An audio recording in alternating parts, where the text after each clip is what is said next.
Ben ritrovati al meteo. Qualche fenomeno sulle nostre regioni, ma la tendenza è per un miglioramento. Vediamo il dettaglio.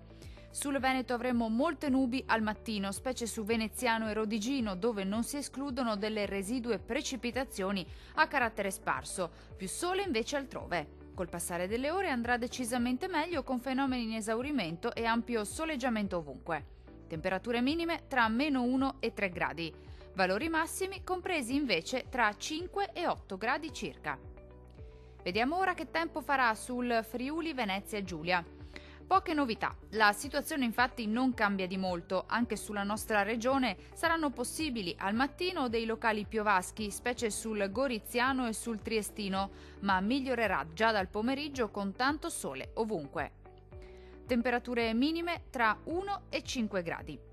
Valori massimi oscillanti invece tra 7 e 8 gradi. Vediamo infine la situazione meteorologica del Trentino Alto Adige.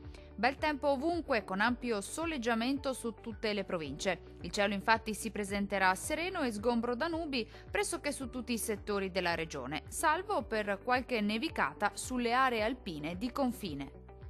Temperature minime tra -2 e -1 grado. Valori massimi compresi invece tra 3 e 7 gradi. Dal meteo di Antena 3 per ora è tutto. Arrivederci.